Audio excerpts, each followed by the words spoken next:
నమ్మకం అమ్మ లాంటిది. మా మీద మీ నమ్మకం మిమ్మల్ని తప్పకుండా అమ్మని చేస్తుంది.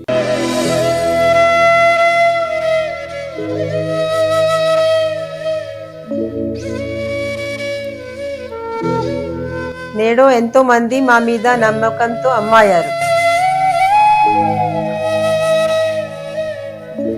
మీకోసం అమ్మతనం ఎదురు చూస్తుంది. వివరాలకు సంప్రదించండి. Kiran infertility centre, Hyderabad, Bengaluru, Chennai, Delhi. ప్రేక్షకులకు స్వాగతం. 2026 ఫిబ్రవరి మాసంలో ద్వాదశ రాశి మాస ఫలితాంశాలు. ఈ జనవరి మాసంలో మకర రాశిలో పంచగ్రహ కూటమి ఏర్పడింది.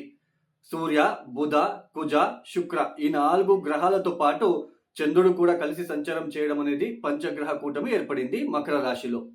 ఈ 4 గ్రహాలు కూడా ప్రధానంగా సూర్య, కుజ, బుధ, శుక్ర ఈ 4 గ్రహాలు కూడా క్రమేణంగా ఈ ఫిబ్రవరి మాసంలో కుంభరాశిలోకి మారబోతున్నారు. అంటే ఎగైన్ కుంభరాశిలో పంచగ్రహ కూటమి ఏర్పడబోతున్నది. అందులోన రాహుతో కలవబోతున్నారు. రాహు కుంభరాశిలో సంచారం చేస్తున్నారు. ఆ రాహు ఉన్న ప్లేస్ లోకే ఈ 4 గ్రహాలు వెళ్తున్నారు. సూర్య రాహు కలిసినప్పుడు ఏ జాతకమైనా తీసుకోండి, మీ జాతకం ఒకసారి చెక్ చేసుకోండి. సూర్య రాహు, సూర్య కేతు, సూర్య శని ఇలా డీప్ కంజక్షన్ అయినప్పుడు పితృదోషం ఏర్పడుతుంది. ఈ పితృదోషం ఏర్పడినప్పుడు చూడండి, వాళ్ళ ఇంట్లో ఎవరైనా దుర్మరణం అయ్యి ఉండే ఆస్కారం ఉంటుంది. ఏదైనా దుర్మరణము, అకాలిక మరణము ఇలాంటివి. అలానే ఈ పితృదోషం ఉన్న వాళ్ళకి ఈ ఎదుగుదల అనేది తొందరగా రాదు. అంటే ఫైనాన్షియల్ పరంగా, ఒక వ్యాపార పరంగా, ఆర్థిక పరంగా, అలానే ముఖ్యంగా ఉద్యోగ పరంగా, సంతాన పరంగా వాళ్ళు ఏ ఇంట్లో కలిసి ఉంటారో ఆ ఇంటి పైన ప్రభావం చూపిస్తారు. సో ఈ ఫిబ్రవరి 13వ తేదీ లోపలనే మీరు ఎవరైనా సిజరింగ్ చేసుకోవాలి, సిజరింగ్ చేపించాలి అని ఎవరైనా అనుకున్నట్లు కనుక అయితే ఈ ఫిబ్రవరి 13వ తేదీ లోపుననే మీరు ఆ సిజరింగ్ కార్యక్రమంని చేసుకోండి. ఫిబ్రవరి 13వ తేదీ దాటిన తర్వాత సూర్యుడు ఈ ఒక కుంభరాశిలోకి మారబోతున్నారు. అక్కడ రాహుతో కలుస్తున్నారు. పితృదోషం ఏర్పడుతుంది.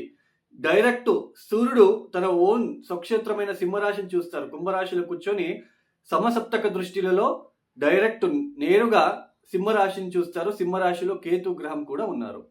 సో ఈ పితృదోషం ఏర్పడుతుంది కాబట్టి ఈ సిజరింగ్ కార్యక్రమం ఎవరైనా చేయాలి, చేసుకోవాలని అని ఏమైనా మనసులో ఉంటే ఫిబ్రవరి 13వ తేదీ లోపున మీరు వాటిని చేసుకోవడానికి ప్రయత్నాలు చేసుకోండి.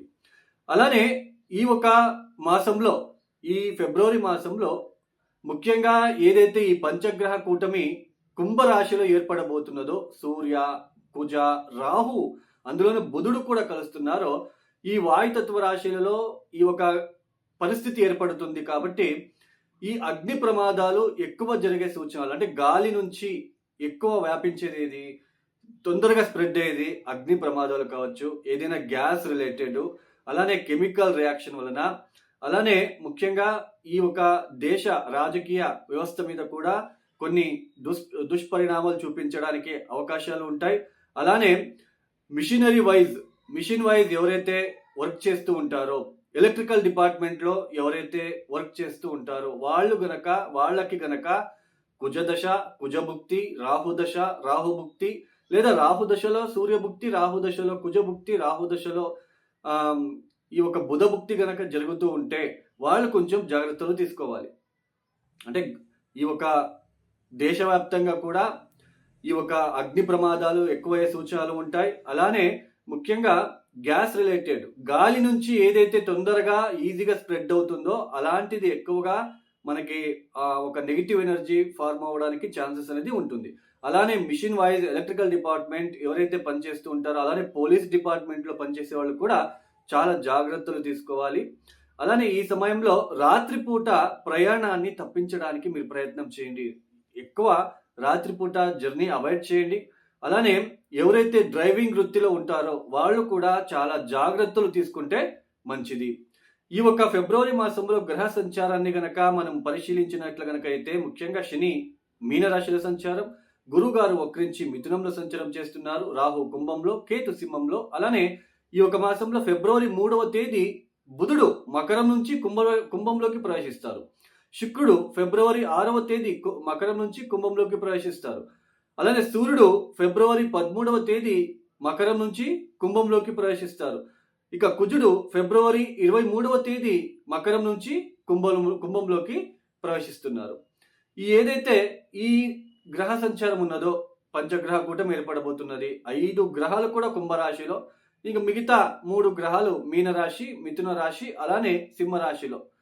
ఏదైతే ఈ గ్రహ సంచారం ఉందో ఒక్కొక్క రాశి ఎలా ఉంటుందో ఆ రాశిల వాళ్ళకి ఏ పరిహారాలు చేసుకోవాలో మనం ఒక్కొక్క రాశిని తెలుసుకుంటూ వెళ్దాం. 2026 ఫిబ్రవరి మాసంలో వృషభ రాశి వాళ్ళ ఫలితాలు.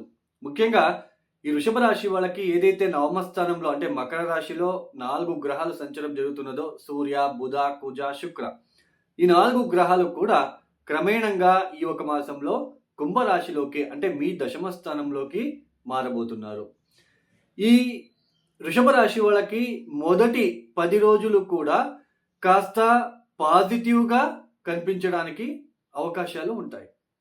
అంటే మీరు ఎదుగుదల కోసం ఏదైతే చేస్తున్నారో అది వ్యాపార పరంగా కావచ్చు, ఉద్యోగ పరంగా కావచ్చు, ఒక ప్రయాణం పరంగా కావచ్చు, ఆర్థిక వ్యవహారం పరంగా కావచ్చు, అన్నిటిలో ఆ ఒక 10 రోజుల్లోనే కంప్లీట్ చేసుకోవడానికి ప్రయత్నాలు చేసుకుంటే మంచిది. ఈ 10 రోజులు అంటే ఈ ఫిబ్రవరి మాసంలో మొదటి వారం దాటిన తర్వాత ఎప్పుడైతే శుక్రుడు కూడా దశమ స్థానంలోకి మారబోతున్నారు. దశమ స్థానంలో శుక్రుడు అంతా మంచిది కాదు. చతుర్థ స్థానంలో కేతు గ్రహము, అంటే కేతు శుక్రులు ఇప్పుడు పరస్పరంగా వీక్షించుకోబోతున్నారు. ఇది మానసిక పరంగా అటు ఇంట్లో కూడా మానసిక పరంగా అటు కంఫర్ట్కి సంబంధించిన విషయాలలో, ఇంటికి సంబంధించిన కంఫర్ట్కి సంబంధించిన విషయాలలో కాస్త ఎమోషనల్గా ఫీల్ అవ్వడానికి ఛాన్సెస్ అనేది ఉంటుంది. అంటే ఒకరే కూర్చొని ఎమోషనల్గా ఫీల్ అవ్వడము, బాధ, మానసిక బాధ ఇలాంటివి, అలానే ఉద్యోగ పరంగా కూడా కాస్త ఇబ్బందికరంగా ఉండడము ఇలాంటివి ఎక్కువగా ఫీల్ అవ్వడానికి ఛాన్సెస్ అనేది ఉంటుంది. అటు ఇంటి పరంగా ఇటు జాబ్ పరంగా రెండింటిని కూడా బ్యాలెన్స్ చేయలేకపోవడం అనేది ఇక్కడ స్పష్టంగా కనిపిస్తుంది. చతుర్థ స్థానంలో కేతు, ఈ దశమ స్థానంలో ఏమో పంచగ్రహ కూటమి రాహుతో కలిసి, అందులోన సూర్య, కుజ. చూడండి, దశమ స్థానంలో ఇలాంటి సిచ్యుయేషన్ ఏర్పడినప్పుడు ఒక వ్యక్తి తన ఉద్యోగం చేసే చోట డీఫేమ్కి గురి అయ్యే ఛాన్సెస్ అనేది ఉంటుంది. అంటే పేరుని చెడగొట్టుకోవడం అని చెప్తాం. సో డీఫేమ్కి గురి అయ్యే ఛాన్సెస్ అనేది ఎక్కువగా కనిపించడానికి ఆస్కారాలు ఉంటాయి. అంటే చెడ్డ పేరు తీసుకోవడము ఇలాంటివి.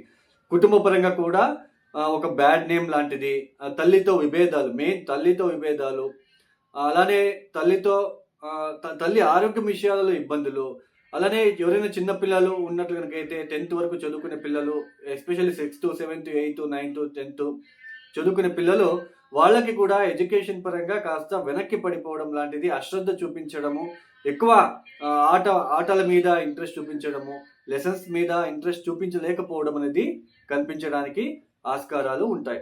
అలానే ముఖ్యంగా ఎవరైతే ఈ యొక్క machinery field, mechanical field, lathe machines, CNC machines, welding, అలానే డ్రైవింగ్ చేసేవాళ్ళు, అలానే ముఖ్యంగా ఈ ఒక కెమికల్ రిలేటెడ్ ఎవరైతే పనిచేస్తూ ఉంటారో అక్కడ వాళ్ళు కూడా జాగ్రత్తలు తీసుకుంటే మంచిది. అంటే మీరు పనిచేసే చోటు ఒక మిషనరీ మీద పనిచేసే వాళ్ళు కావచ్చు, ఒక ఎలక్ట్రికల్ డిపార్ట్మెంట్ కావచ్చు, ఒక కెమికల్ డిపార్ట్మెంట్ కావచ్చు, డ్రైవర్స్ కావచ్చు, వీళ్ళందరూ కూడా అంటే డేంజరస్గా ఎవరైతే డేంజర్ జోన్లో పనిచేస్తూ ఉంటారో, ఇప్పుడు డ్రైవర్స్ వాళ్ళు స్పీడ్గా వెళ్ళారు అంటే కొంచెం కంట్రోల్ అవ్వడం కష్టంగా ఉంటుంది. ఇప్పుడు మెకానికల్ ఫీల్డ్లో ఎవరైతే పనిచేస్తుంటారో machinery wise CNC, lathe machines, drilling, welding, అక్కడ కొంచెం ఇబ్బందిగా మనము కాన్సన్ట్రేషన్ చేయలేకపోయినా మన చేతికో ఎక్కడో ఒక చోటు తగిలిపోతూ ఉంటుంది. ఇలాంటి డేంజరస్ ఒక ఫీల్డ్లో ఉన్నవాళ్ళు, అంటే అపాయకారి వృత్తిలో ఉంటున్న వాళ్ళు, ఎలక్ట్రికల్ డిపార్ట్మెంట్ కావచ్చు, వాళ్ళు కాస్త జాగ్రత్తలు తీసుకోండి. బుధ, కుజ, రాహు 3 గ్రహాలు ఈ ఎలక్ట్రికల్, మెకానికల్ ఓరియంటెడ్ పనిచేసే వాళ్ళు జాగ్రత్తలు తీసుకోవాలి. లేదు అంటే అక్కడ ఇబ్బందులు తలెత్తే సూచనలు ఉంటాయి. అలానే ఉద్యోగ పరంగా కూడా కాస్త టెన్షన్, ఒత్తిడులు ఉంటాయి. అటు మానసిక పరంగా అటు ఇంట్లో కూడా ఒత్తిడులు పెరగడానికి ఛాన్సెస్ ఉంటుంది. కౌటుంబిక విషయాలలో కూడా డిస్టర్బెన్సెస్, ఖర్చులు పెరగడము ఇలాంటివి ఎక్కువగా ఫీల్ అవ్వడానికి ఛాన్సెస్ అనేది ఉంటుంది. అంటే ఈ వృషభ రాశి వాళ్ళు మొదటి వారంలోనే కాస్త పాజిటివ్ ఎన్వైరన్మెంట్ చూడబోతున్నారు. రెండో వారం నుంచి కాస్త నెగిటివిటీ ఏర్పడబోతున్నది. అలానే స్త్రీలతో, మీరు పనిచేసే చోటు స్త్రీలు కనుక ఉంటే వాళ్ళతో జాగ్రత్తలు తీసుకోండి. స్త్రీలతో విభేదాలు, అభిప్రాయ భేదాలు రావడానికి కూడా ఛాన్సెస్ అనేది ఉంటుంది. ఈ వృషభ రాశి వాళ్ళు తప్పనిసరిగా ప్రతిరోజు కూడా ఈ లక్ష్మీనారాయణ అలానే విష్ణు సహస్రనామం వినడం అనేది చాలా మంచిది. అలానే ప్రతిరోజు సూర్య నమస్కారము, ఆదిత్య హృదయము, అలానే గోధుమ రవ్వతో చేసిన పాయసాన్ని ఈ యొక్క లక్ష్మీనారాయణ టెంపుల్లో లేదా విష్ణు లేదా వెంకటేశ్వర స్వామికి మీరు వారానికి 2 రోజులు కనుక అక్కడ నైవేద్యంలో పెట్టించి అక్కడ ఉన్న వాళ్ళకి పంచి పెట్టడానికి ప్రయత్నాలు చేసుకోండి. ఈ యొక్క పరిహారం మీకు కొంచెం పాజిటివ్గా తీసుకువెళ్తుంది. ఇక ఎవరైతే ఈ వీడియోని చూస్తున్నారో లైక్ చేయండి, షేర్ చేయండి, సబ్స్క్రైబ్ చేసుకోండి. సర్వే జనం సుఖినో భవంతు. ధన్యవాదములు. జై శ్రీరామ్.